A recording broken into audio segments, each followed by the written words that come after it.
But we saw really increased adoption and interest in CTV even from those traditional TV buyers. You know, the agencies and media consultants that focus primarily on linear TV, they're looking at how do they carve out budget for CTV as a complement to every linear buy they're doing, and how do they think of that as part of their TV strategy, not as another quirky digital channel.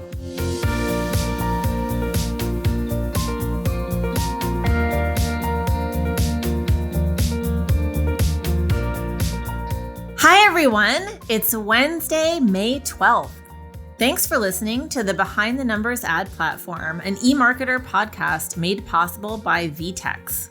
I'm your host, Principal Analyst Nicole Perrin, and this is my platform to talk about advertising with some of the smartest and most interesting people I know. Joining me to do that today is a past guest, Grace Briscoe, who's the SVP Candidates and Causes at Centro. Hey Grace, how's it going? Good. Thanks so much for having me back. Yeah, well, thank you for returning. Before we get going with the main part of the conversation, we're experimenting with a new way to kind of set up the episode a little bit. So I've got a couple of quick fire opening questions for you, Grace. First, tell us a little more about Centro. What kind of companies are your clients, and what's the main problem you're trying to help them solve? So Centro is a digital ad tech and services company, and we've built a unified process automation platform basis that really facilitates the whole suite of digital media buying in the paid space, all kinds of digital advertising. And clients can license that for self-serve use, but we also provide a full suite of services and have a really fantastic services team across the country to provide all of those paid digital buying services within basis for clients. And Centro as a whole works with all different types of consumer and B2B clients across all verticals. But as you mentioned, I oversee our Candidates and Causes team, which is a division of about 30 people across the country, which is focused specifically on political, public affairs, issue advocacy kind of clients. Awesome. And now second question is about you. Before the show, I shared with you eMarketer's estimates of daily average media consumption by U.S. adults. So can you tell listeners, what's a media channel where you're an outlier, whether that's because you consume more or less than the typical U.S. adult? Well, I feel like the first thing I noticed, and maybe it's not surprising since I work in digital media, but I definitely under-index in traditional. I consume about zero traditional media. But within the digital space, I think I way under-index for social. I'm not a heavy social user, I'll confess, and I definitely don't use all of no TikTok, no Snap for me. I just can't. It's too much. But I'm way over-indexing in podcasts, especially the last year, and probably in CTV too. Podcasts became my new thing during work from home, that when I'm not on calls and I'm doing work, I'm listening to hours of podcasts a day. Awesome. We have a woman after my own heart here on the show today. I'm not sucking up, I promise. Well, I'm not, the podcast is only one part of that, but I'm also someone else who really under-indexes for social networking. I don't really use that many social networks. I definitely don't spend that kind of time. I don't even think I qualify at this point as a monthly Facebook user. So I'm way under-indexing on the social side. I'm with you. I'm glad I'm not alone. It's okay. You're not alone. It's a safe space here for the non-social people. Awesome. So we're going to talk mostly about political and mostly about advertising. So let's get into it, Grace. Digital political ad spending has been increasing with every election cycle as consumers have continued to spend more and more of their media time, as we're talking about, with digital channels. And it's become easier for political advertisers to reach them there at scale. So you recently wrote a blog post for Centro about what you had seen during the last year's election cycle. And as you discussed in that post, there was a lot about the election that was unprecedented. Just for one example, we had record turnout during a pandemic. But you found that one thing that looked pretty normal was the distribution of political digital ad spending over time. So can you talk a little bit about what that looked like? Yeah, this is one of those times where I made a prediction and I was completely wrong. And my husband will love hearing me say that I was wrong. So that's for you, Craig. But when we talked last year, even I was really expecting that, given extended early vote periods, the expanded access to vote by mail, focus on driving turnout in a pandemic, that we were going to see this earlier spend trend to drive that early vote, and that campaigns were not going to hang on to their money for the big blast right before election day the way they often do. But I was totally wrong. We did see a slight uptick in spending early in September and into October, a little bit more than maybe we normally would, but trend lines overall did not look substantially different. And at the end of it, we saw, I think 55% of total spend was in the last 30 days and 25% in the last 10 days before election day, which is even more than we saw in 2018. So yeah, well, just to take some of the, blame off you, you were not the only one who was wrong about this. I think it was really kind of the consensus opinion last year that because usually that huge concentration right at the end is, it's get out the vote, which happens mostly on election day in person, which means that you're trying to do it really right down to the wire. But everyone last year thought there's going to be lots more mail-in ballots, which means you need to reach those people before election day, weeks before, even potentially a month or more before. And yet, for whatever reason, there was still this massive get out the vote right down to the wire. I don't know if you have any theories about why that might have been, whether it was just a matter of people had somehow not run through their whole budget and they still had it and they wanted to spend it, or what. I think there may be some of that. I do think, like I said, we did see this little uptick in spending in September, where I do think campaigns were conscious of getting out ahead of early vote and some of that messaging around requesting mail-in ballots and getting them in and all of that. And then maybe it's last minute fundraising. Maybe it's unallocated funds. I can't explain it. I don't know. Everything I know is anecdotal, so I don't know the overall reasons. But yeah, we still did see those big bursts. There was still a lot of in-person voting. There was, of course. In November. So yeah, they were really trying to drive that. Yep. So back in the 2018 midterm cycle, 5% of the programmatic political ad spending on Centro's platform went to connected television, or CTV. In last year's cycle, that share almost quadrupled to 19%. So why has CTV become so much more attractive to political advertisers over just the last 2 years? I think there's a number of converging trends there. There's the scale. We saw such growth in CTV use and time spent, and all of that was a big story last year of the volume of viewers went up so much, which creates expanded inventory and more access there and scale. The availability and sort of accessibility of the inventory through programmatic channels. I think that was a bit of a barrier. I think scale and sort of that accessibility were barriers maybe in 2016 and even into 2018, where it's a fragmented space. And so it was difficult to get that aggregated reach that you wanted. And then, I think it's just there's the undeniable consumer trend piece of it, that it became more acceptable that, even if you were the most traditional sort of risk-averse campaign manager on a political campaign, you knew you needed to at least consider CTV. Adoption's everywhere. It's not just young people. It's not just big cities. It's my parents in their 70s in Tennessee. They're watching connected TV. And there's a lot of people that you're not going to reach through linear TV, as we've seen some of that audience erode. So CTV became a must buy instead of an interesting, maybe nice to have. Yeah. You mentioned all of the factors that I could think of. Increasing audience, spending more time with CTV, better availability, especially programmatically, and accelerated cord cutting and less linear TV viewing kind of on the other side of the equation. My parents have also cut the cord. My parents are CTV viewers. Yeah, no, we estimate here at eMarketer that about a third of U.S. households are not reachable on linear TV anymore. And I think political campaigns definitely were aware of that prior to the advent of the pandemic.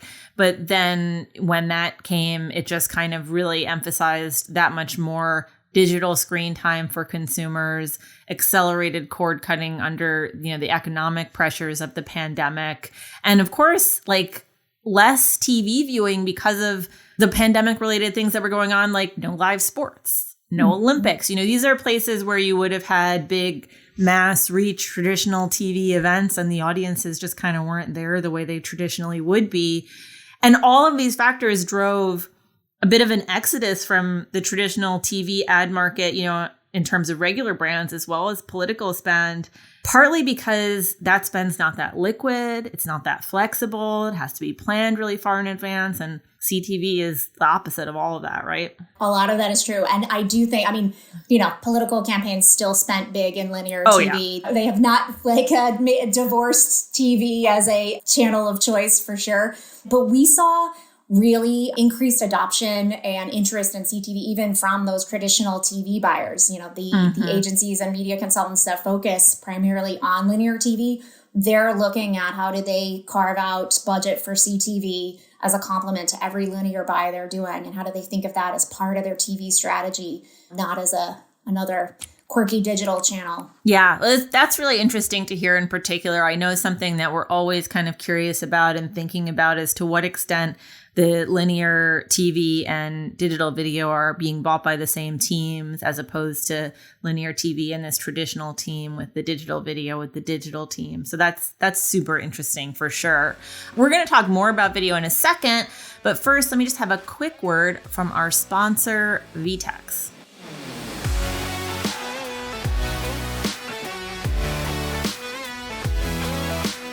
Retail's next competitive threat may come from a business model or channel that didn't even exist a few months ago.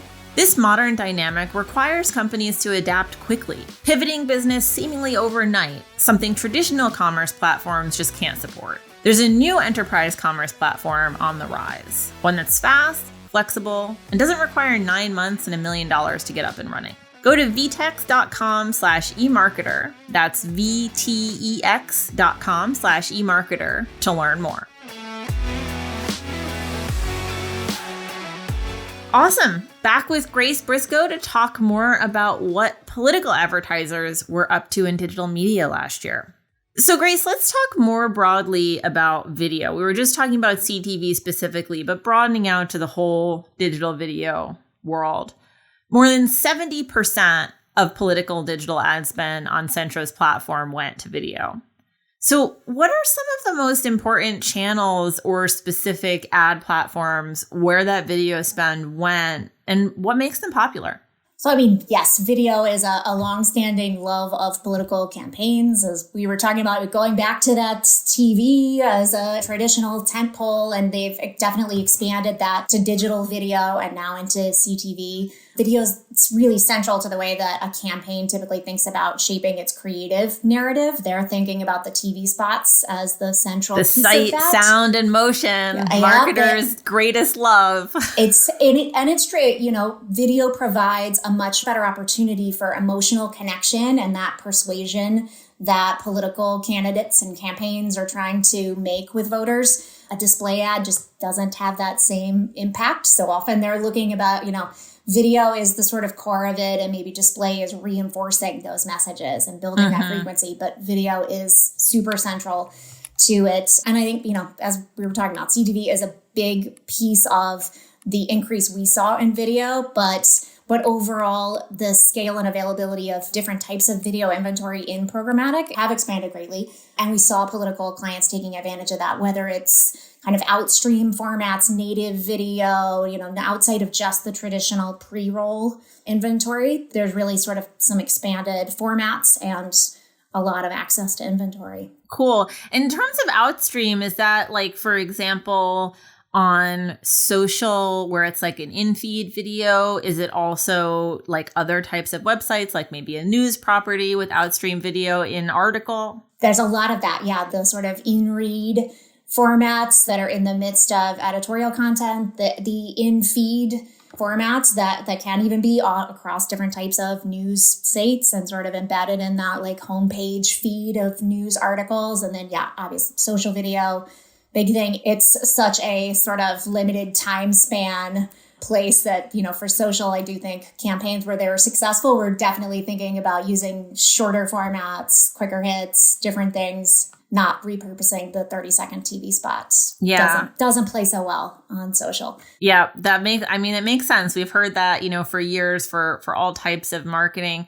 What about other types of mobile apps? Is were they advertising with video and mobile games and stuff like that? Or are we not quite there yet? No, we absolutely see a lot. And mobile video consumption is up. We know it across, different channels. And I think we did see, I don't think we saw necessarily campaigns where we're specifically seeking out, how do I get more video inventory in games? But they were very open to, I'll buy the eyeballs in the video, across whatever apps, channels, places make sense, wherever I can get them. That's really interesting. Very interesting. Cool.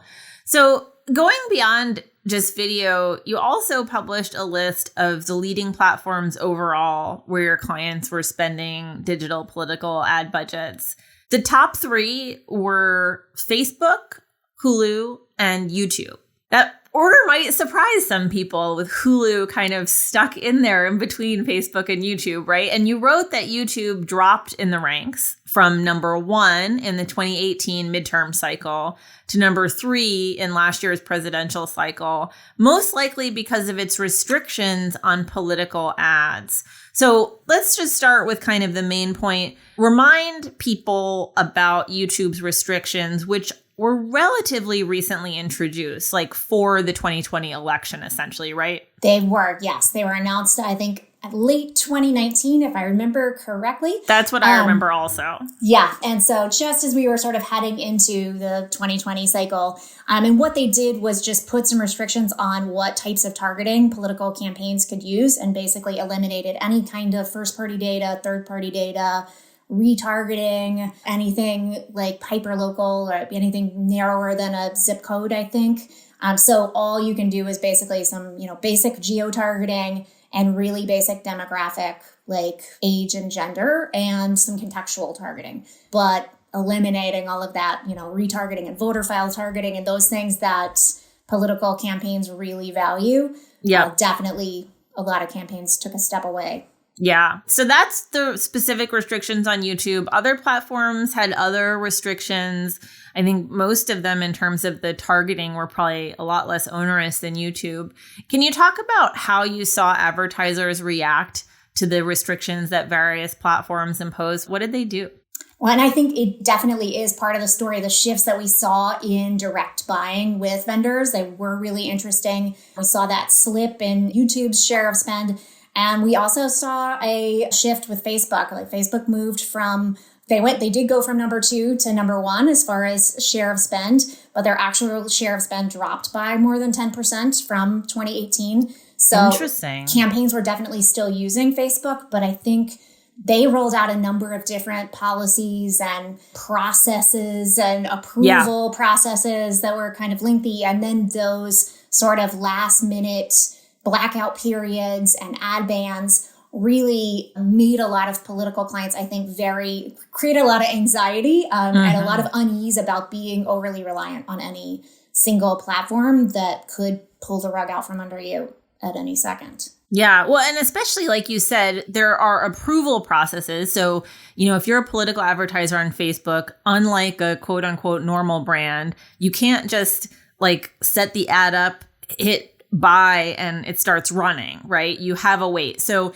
if it's you're urgent, down to the wire, get out the vote, maybe it just doesn't make sense. And also they had these blackout periods. They stopped approving new ads as we got right down to election day. And that ended up being super chaotic and a big mess because, of course, they said, we're not going to approve any new ad creative after this time. So there was a glut of, thousands of campaigns uploading thousands of creative to get them then approved under the wire. And they had no process to approve all of that. So of course, yes, it was madness. Yeah, it's interesting because, we only started estimating political ad spending at the end of 2019. And when I interviewed people to support that forecast in the fall of 2019, it was really clear to me and to us that political advertisers were more reliant on the duopoly in terms of the share of their digital spend than the average. And then both of the main duopoly players put lots more restrictions on what they could do.